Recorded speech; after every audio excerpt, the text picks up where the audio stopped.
Defending the ACC Coastal, Mark Rogers TV, the voice of college football, talking Pitt football. We've got Jim Hammett, longtime guest contributor here. He writes for Rivals Panther Lair about Pitt Panther football. Jim, how you doing today? Doing well, Mark. How are you?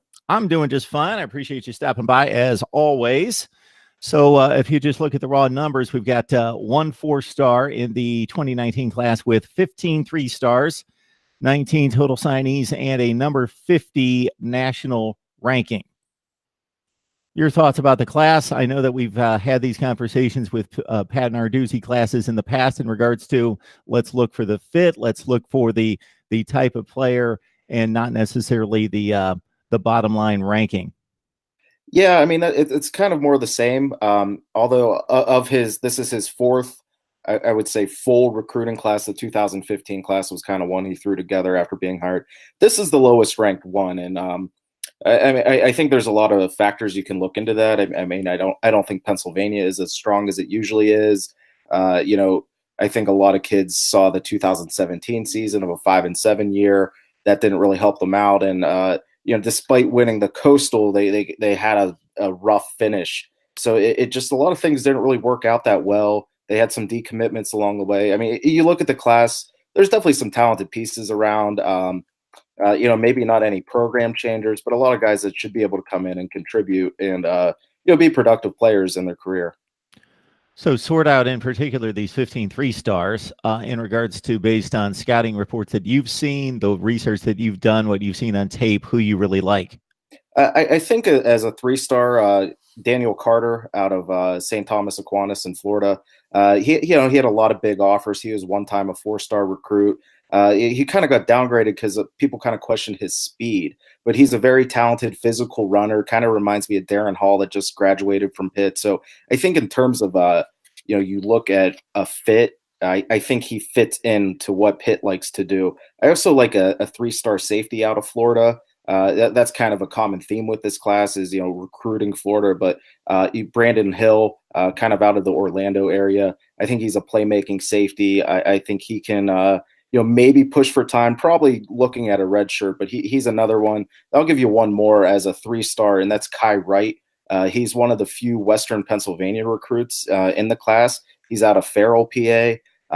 And the thing with him is, he was a high school quarterback, but he's not going to play quarterback at the next level. He could play linebacker, defensive end, even tight end. He can do a lot of different things. He's 6'3", 245 pounds.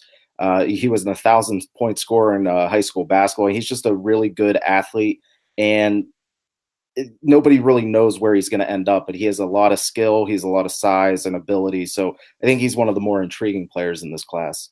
Mark Rogers TV, the voice of college football. Smash the like button, give us a comment, and also subscribe to the channel if you like what we do, which is talk college football pretty much all the time with guys like Jim Hammett from Panther Lair, the Rivals platform for Pitt football and basketball.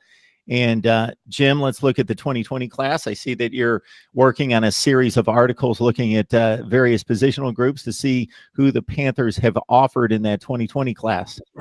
Yeah, I mean, I think it's kind of just a broader point, and a lot of schools are going with this method. But Pitt hands out a lot of offers, and I think a lot of different schools are doing that right now. It's you look at Michigan. I noticed they offer a lot of kids in Pitt. I mean, I think Pitt already has close to 300 kids offered for this class. So at this point, it's kind of really hard to track down who exactly they won. I actually, looking at the numbers, I have a spreadsheet here. 215 players have been offered by Pitt right now. I mean, they've offered 9 different quarterbacks. They've offered over 20 different running backs, over 30 different wide receivers. I mean, it's just a lot to sort through right now. So that's kind of what we're doing on our website, is just kind of introducing people to who they're after and, who these names are. Because I think you spend so much time on the 2019 class or the current class, then once signing day is over, it's like everyone's looking at, okay, who's next? So I think that's kind of what we're doing right now. So